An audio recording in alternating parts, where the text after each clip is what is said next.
Coucou, on se retrouve, on est vendredi 27 janvier et j'ouvre un nouveau vlog. Une nouvelle fois, je l'ouvre un vendredi, je suis assez fière de moi. Mais ça y est, j'ai repris un rythme où je ne travaille pas le vendredi, c'est très exceptionnellement. Et donc voilà, j'ai un petit peu plus de temps pour moi, un petit peu plus de temps pour lire, un petit peu plus de temps pour tourner des vidéos, forcément.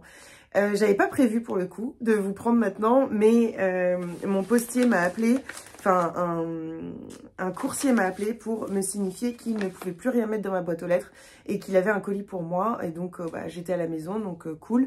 Je suis allée récupérer tout ça. Il y a pas mal de choses qui ne vous intéressent pas du tout, mais il y a une petite pile de colis que j'avais bien envie d'ouvrir avec vous. Donc, je comprends pourquoi il n'y avait plus de place dans la boîte aux lettres. On va commencer tout de suite. Il y a donc 2 paquets où l'expéditeur est écrit, c'est Pocket. Décidément, Pocket en ce moment, il m'envoie plein de jolies choses. Alors, Roland Pérez, ma mère, Dieu et Sylvie Vartan. J'en ai pas du tout entendu parler. Oh, les premières phrases me plaisent bien. Niché dans un HLM du 13e arrondissement, l'appartement familial est devenu le territoire de Roland, dernier enfant d'une famille juive séfarade. Un terrain de jeu qu'il explore à 4 pattes, prêtant l'oreille aux discussions de sa mère et de ses voisines, à leurs prières et chuchotements. Car Roland n'est pas un petit garçon comme les autres. Les médecins sont formels, il ne marchera jamais. Le monde extérieur, c'est à travers la télévision qu'il le découvre. Il y rencontre Sylvie Vartan, une fée bienveillante à la carrière naissante, dont la voix l'accompagnera sur le chemin de la guérison. Quand le miracle auquel sa mère n'a jamais cessé de croire se produit enfin, quand Roland, 7 ans, parvient à faire ses premiers pas, c'est un monde nouveau et infini qui s'offre à lui. Les trottoirs de Paris, le métro et surtout l'école des enfants du spectacle. Ah, vous voyez, alors la couverture ne m'aurait pas du tout attirée, mais pas du tout, j'aime pas. Et en même temps, ça a l'air de correspondre pas mal à l'histoire. Et en fait, ça me tente pas mal. Je l'avais pas vu, je l'avais pas repéré. Peut-être justement parce que la couverture ne m'attirait pas. Mais très curieuse de le découvrir. Donc, belle réception. Et le deuxième...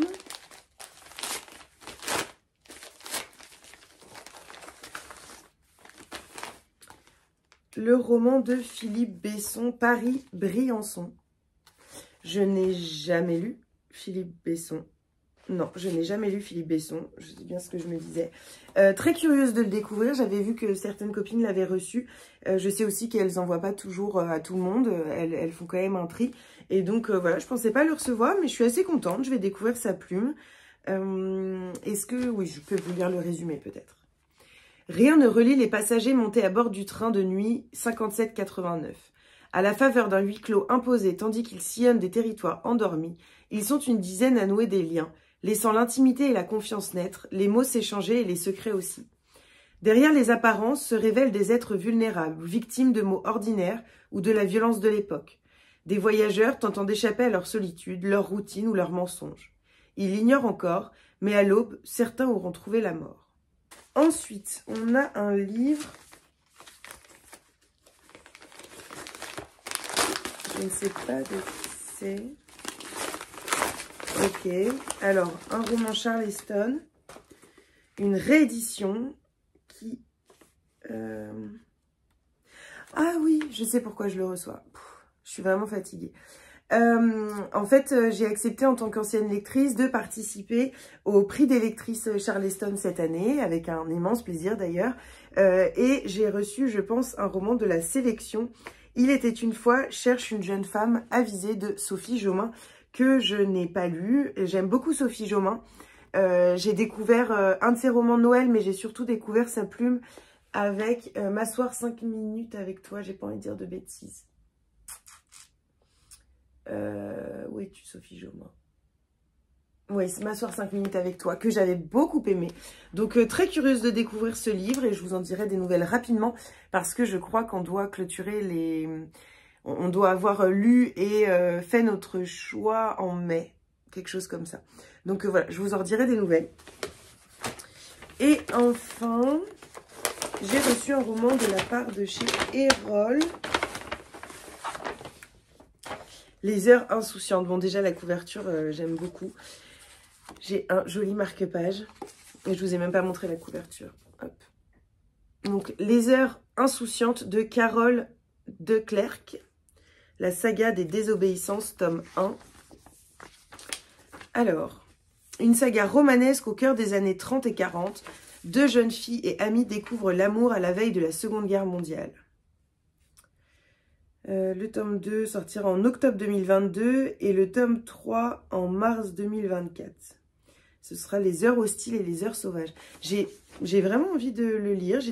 En fait, quand on me l'a proposé, au départ, j'ai failli dire non, je sais plus pourquoi. Et puis, la couverture m'a vraiment intriguée, donc je suis allée voir le résumé. Et en fait, ça me tente énormément. Donc, merci beaucoup aux éditions Erol de m'avoir contactée. Et je vous dirai des nouvelles de ce livre que je vais lire incessamment sous peu parce que la période m'intéresse. Et voilà, j'aime les sagas.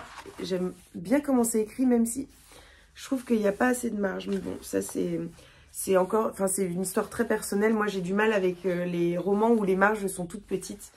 Et là c'est un petit peu le cas. Mais voilà, je vous en dis des nouvelles de toute façon très rapidement.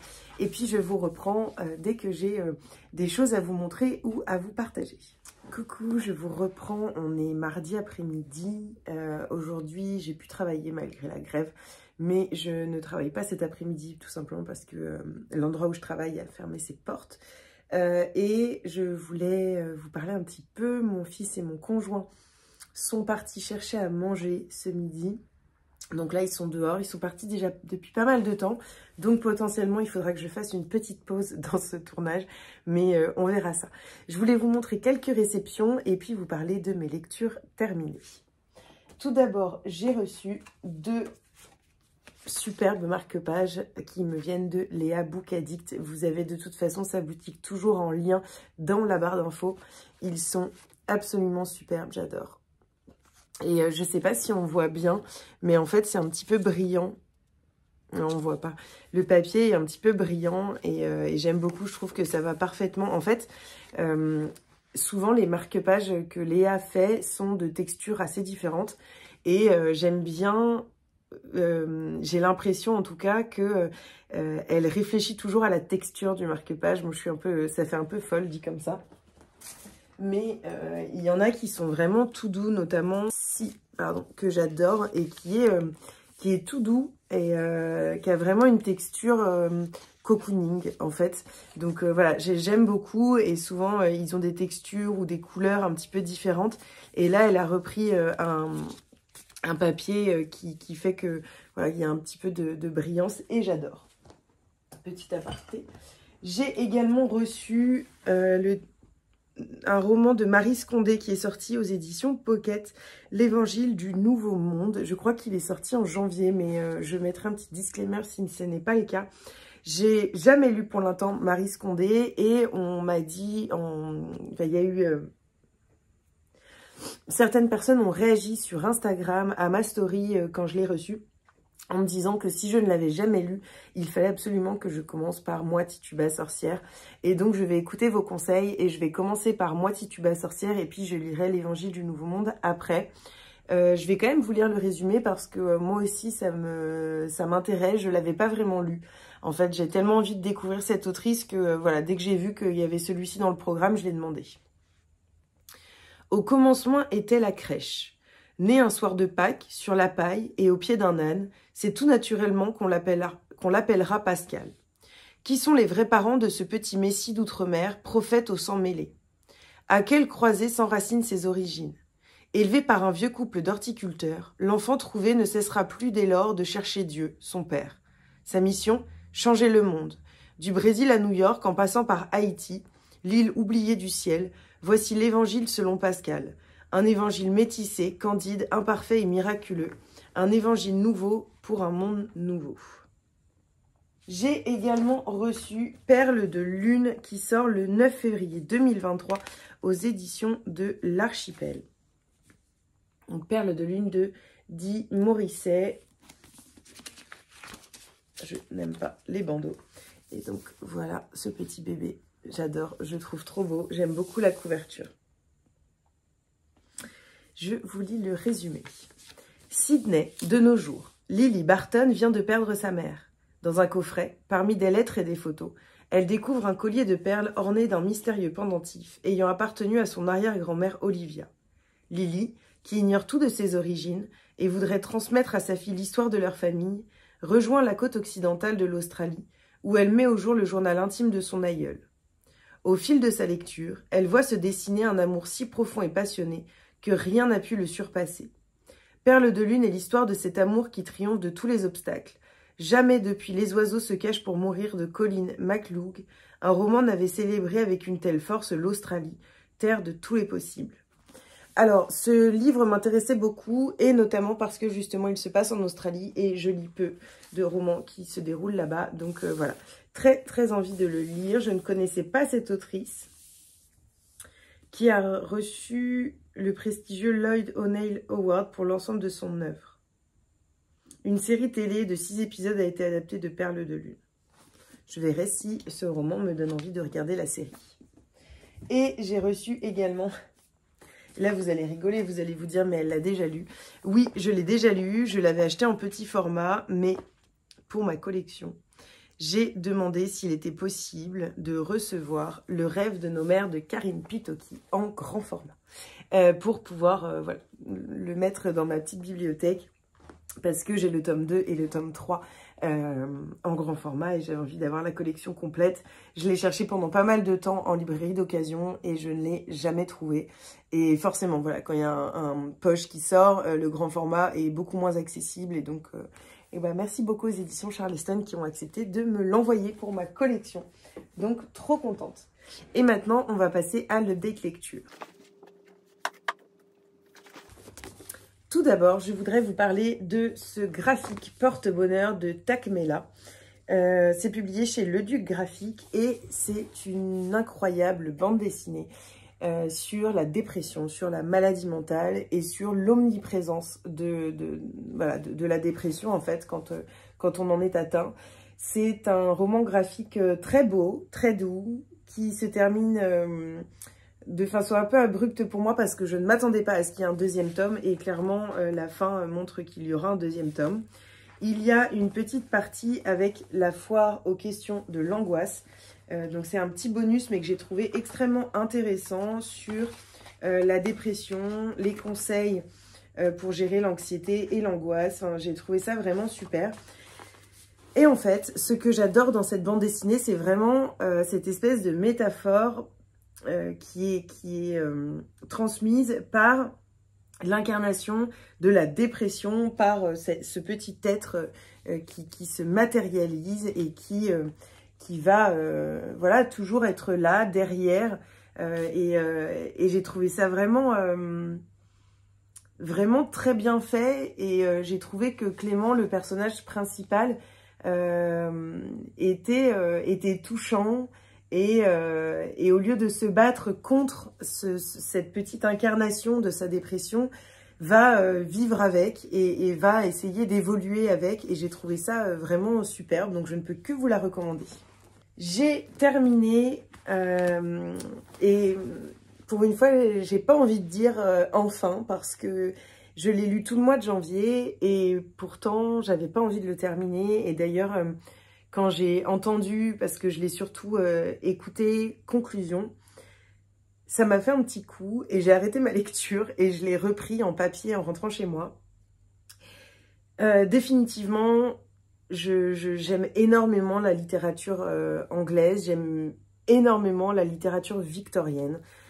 Ces autrices qui nous plongent dans des ambiances gothiques, dans des ambiances brumeuses, dans des ambiances...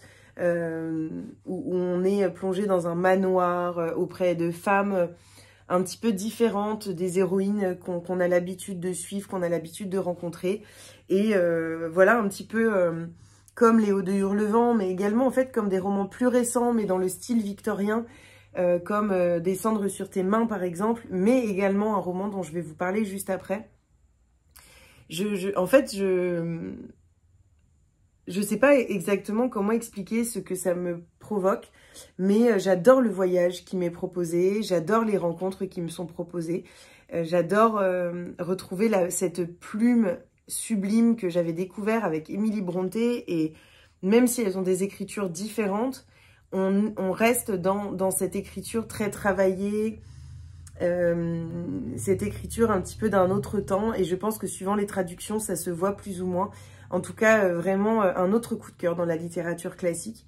Alors, je crois que ma préférence...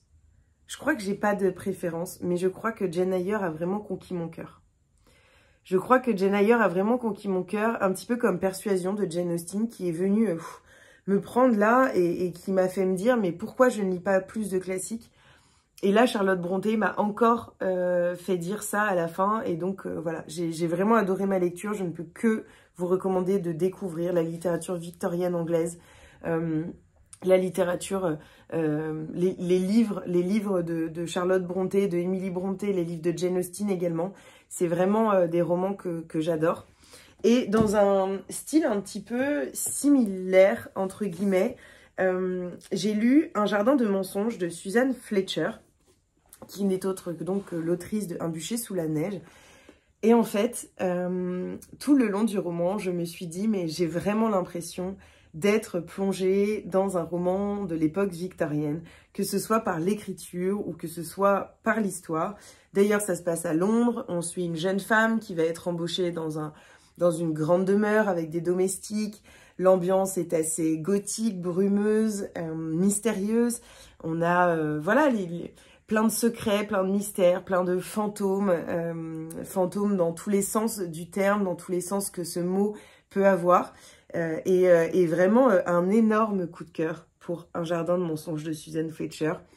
Tout comme Un bûcher sous la neige, elle m'a complètement transportée par son écriture, immersive, douce et en même temps qui a quelque chose d'exquis, de fin, qui m'a vraiment, enfin, qui me prend vraiment aux tripes en fait. Et un peu comme l'autre, il y a des moments où c'est assez contemplatif et en même temps, son écriture est totalement immersive et voilà, c'était un très très beau voyage dans le Londres des années 1920. C'était vraiment sublime et voilà, ambiance vraiment littérature victorienne, ambiance du 19e, début du 20e siècle, une ambiance que j'adore avec ces héroïnes voilà, qui me prennent aux tripes, qui me plaisent énormément, vers lesquelles j'aime aller et que j'adore rencontrer. En fait, voilà, c'est vraiment des belles rencontres et donc, bon, bah, un autre coup de cœur pour Suzanne Fletcher. J'ai vraiment envie, pour le coup, de lire ses autres romans. Je crois que j'en ai un dans ma pile à lire. La fille de l'Irlandais, Avide tempête, Un bûcher sous la neige, Les reflets d'argent.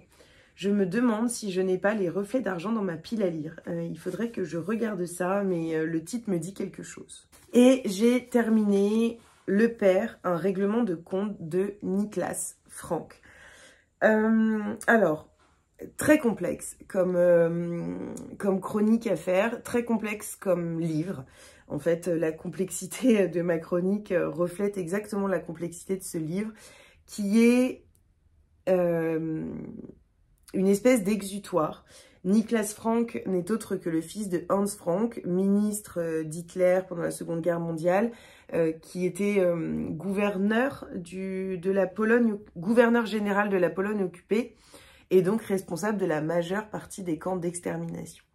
Niklas Frank, qui naît en 1939, qui est donc un jeune enfant pendant la guerre, et qui vit dans une énorme demeure, pas très loin des camps de concentration, en tout cas en Pologne, et qui vit une enfance plutôt heureuse, en tout cas une enfance normale d'un enfant, et qui va se rendre compte petit à petit des mensonges de son père, et qui va dans ce livre déverser toute cette haine qu'il a envers son père, mais également envers sa mère, qui a cautionné, qui a même utilisé cette place qu'avait son mari pour s'acheter de belles choses. Voilà. Et on sent, en fait, c'est un livre qui est extrêmement intéressant parce qu'on a le point de vue d'un enfant de ces personnes qui ont commis l'inimaginable, qui sont des personnes absolument horribles. Et en même temps, c'est un livre qui est très dur parce que c'est un déferlement de haine. Parfois, j'ai trouvé que ça tournait un peu en rond. Je le trouve très gros pour ce qu'il est. Et en même temps, c'est extrêmement intéressant. Et voilà, pour l'instant, j'ai du mal à en dire quelque chose. Peut-être que je reviendrai vous en parler.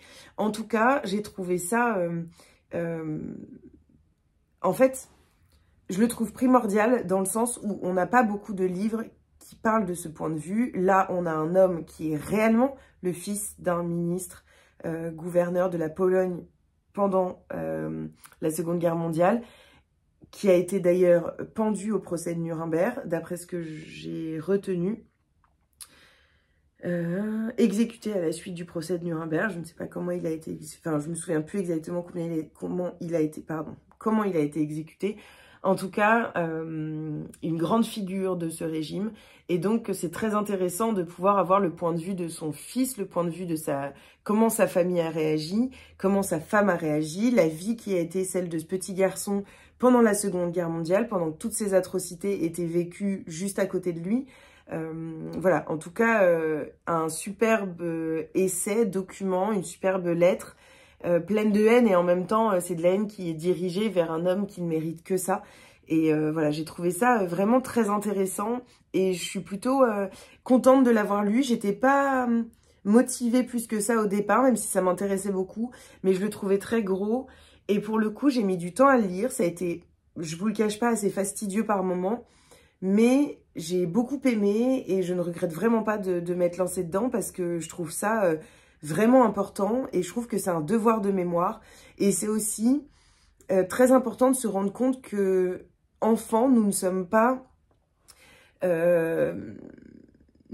fautifs de ce que vivent, de ce que font nos parents.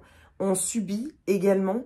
Et je pense que c'est important de le rappeler. C'est important de le rappeler dans ce contexte-là, mais aussi dans plein d'autres contextes. Par exemple, je sais pas, là en vous parlant, la question des enfants qui sont amenés en Syrie, qui naissent en Syrie ou qui y sont amenés. Par exemple, là, il y a l'histoire d'un petit garçon qui a été enlevé à 6 ans par son père et qui aujourd'hui revient en France.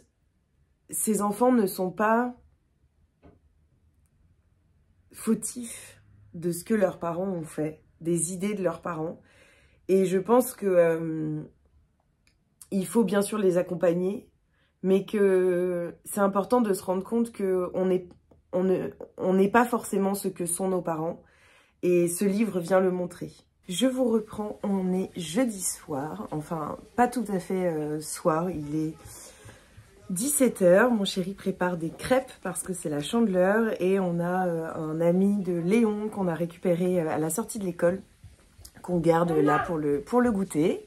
Donc oui, on a un copain de Léon qui est là pour le goûter, donc c'est assez sympa. Et je voulais vous prendre un petit peu pour pouvoir clôturer ce vlog, vous parler d'une lecture dont j'ai oublié de vous parler dans les vlogs précédents, et puis vous montrer un petit peu les romans que j'ai reçus aujourd'hui. Et donc je voulais vous parler de ce roman Chemin Bleu de Gaspard Saga. C'est publié aux éditions LC, c'est l'auteur qui m'avait contacté il y a déjà quelques temps, et puis j'avais pas eu le temps de le lire, et pourtant c'est un... Ben, ça va faire du bruit. Tu peux, mais ça va faire du bruit, ça va faire un peu peur. Et donc, c'est un roman que j'ai beaucoup aimé, où on suit Laetitia, une jeune femme de 27 ans, qui est parisienne, qui vient d'une famille plutôt bourgeoise, avec des idées plutôt arrêtées, on va dire, et qui tout d'un coup quitte tout, remet tout en question. C'est une sorte de roman d'une quête identitaire.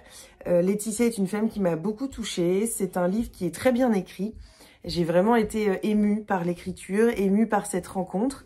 Et voilà, même si c'est un style de roman, peut-être de résumé, qui à la base n'est pas vraiment le style de livre que je vais lire, là j'ai vraiment été transportée. Et je ne regrette absolument pas de l'avoir lu en ce début d'année, parce qu'il fait partie, voilà, de mes belles découvertes de ce début d'année 2023. Et donc, comme je vous disais, une sorte de quête identitaire, une sorte également de voyage, parce que on va partir un petit peu dans le monde, dans différents endroits. On va découvrir la vie de cette jeune femme, tous ces petits traumatismes qu'elle a subis, qui en fait sont des traumatismes qui ont fait d'elle ce qu'elle est aujourd'hui, qui ont permis qu'elle prenne conscience de certaines choses et qu'elle s'envole, si on peut dire ça comme ça, voilà. Donc je vous recommande ce roman, n'hésitez pas à me faire un retour si vous l'avez lu également, et puis me dire s'il vous fait envie. On va passer aux réceptions parce que en rentrant, j'ai eu la surprise de découvrir pas mal de choses dans ma boîte aux lettres. Tout d'abord, j'ai reçu Le Pavillon des combattantes de Emma Donoghue. C'est publié chez Pocket, c'est sorti début janvier je crois. Et c'est la sélection du Grand Prix des lecteurs Pocket. J'ai été choisie comme jurée du Grand Prix des lecteurs Pocket et donc j'attendais cette sortie avec impatience. Pascal du compte Entre deux pages me l'avait offert à mon anniversaire en grand format. Je l'attendais pour découvrir le roman et là elle va le recevoir aussi parce qu'elle fait également partie du jury. Donc voilà, on le découvrira ensemble. Et le collier était accompagné d'un petit carnet aux couleurs, je ne sais pas si on va voir, aux couleurs du prix de cette année avec voilà des petites pages blanches. C'est assez joli, je suis contente et donc je vous lis le résumé. 1918, Dublin est ravagé par la guerre et un nouveau mal s'abat sur l'Irlande. On l'appelle la Grande Grippe, pas encore espagnole, et l'épidémie fait rage, ajoutant la confusion au chaos. Placée à la tête du maternité de fortune, l'infirmière Julia Power l'affronte chaque jour en première ligne. À l'aube de ses 30 ans, alors qu'à l'hôpital on manque de tout, Julia se retrouve seule pour gérer ses patientes en quarantaine. Elle ne dispose que de l'aide d'une jeune orpheline bénévole, Bridie Sweeney, et des rares mais précieux conseils du docteur Kathleen Lynn, farouche indépendantiste. Dans une salle exiguë où les âmes comme les corps sont mises à nu, toutes les trois s'exprimeront là où la mort règne, à donner la vie envers et contre tout. Un livre dont j'ai entendu énormément de bien et donc j'ai trop hâte de le lire. J'ai également reçu un roman qui sort le 9 février aux éditions Archipel, Les ombres de Big Ben de Michel Salter. C'est un livre de suspense, c'est pas vraiment mon style de base, mais en fait la couverture et le résumé m'ont donné extrêmement envie et j'ai un petit peu envie de sortir de ma zone de confort, donc voilà, je vais vous lire le résumé, mais moi en tout cas il me tente beaucoup. Londres 1920. Pour la première fois, deux femmes s'affrontent pour faire leur rentrée à la Chambre des communes.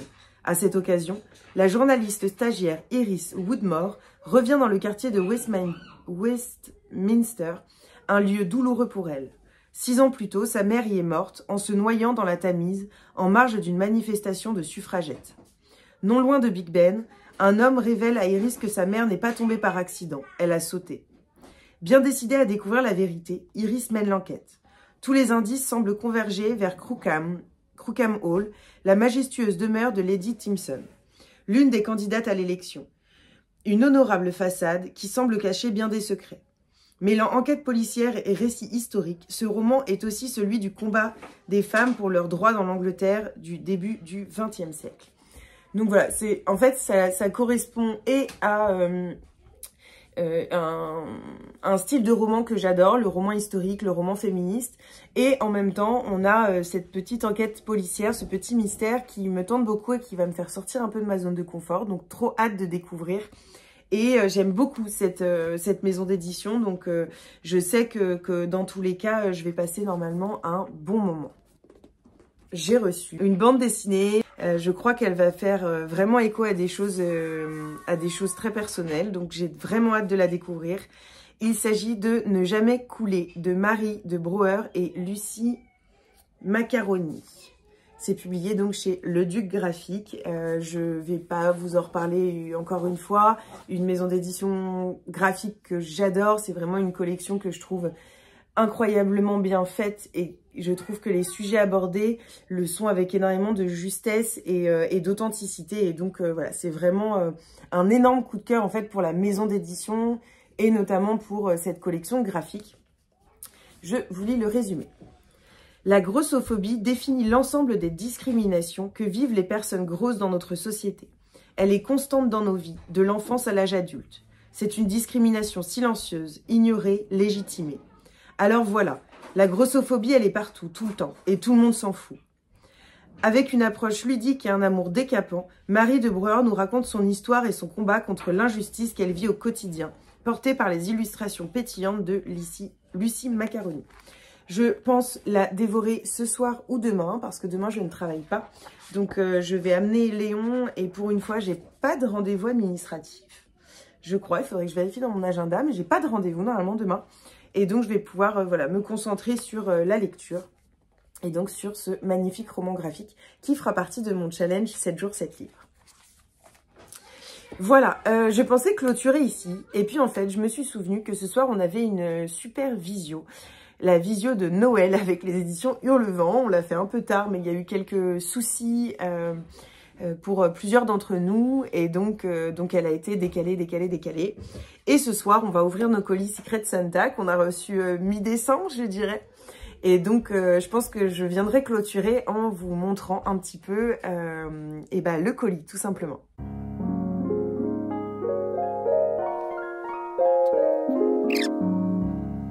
Je vous reprends, on est vendredi matin, il est 8h30, j'ai déjà une petite journée en fait derrière moi. Je me suis levée assez tôt ce matin, comme je vous ai dit sur Instagram, j'ai bouquiné un petit peu et puis je suis allée réveiller Léon.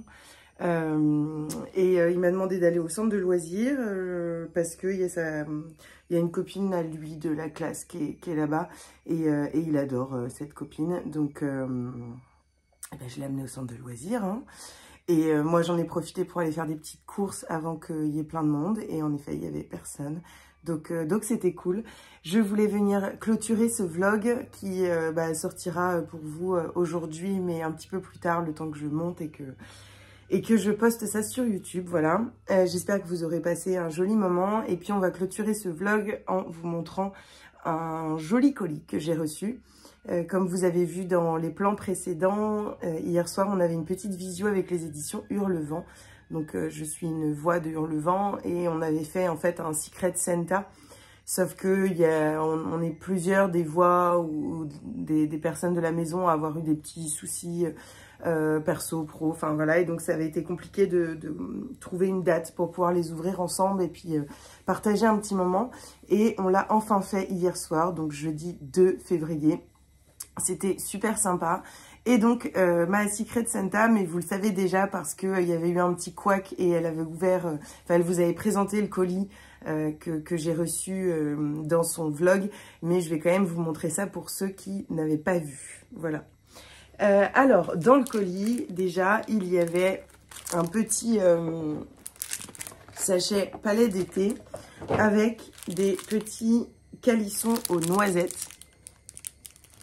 Ça a l'air trop bon.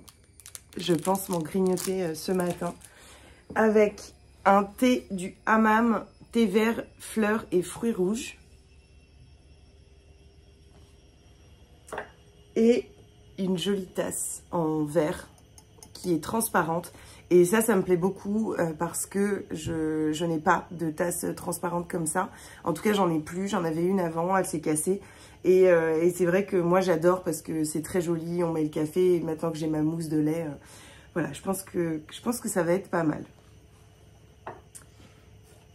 Sarah m'a également offert ce joli marque-page qui me correspond très bien, qui est très joli.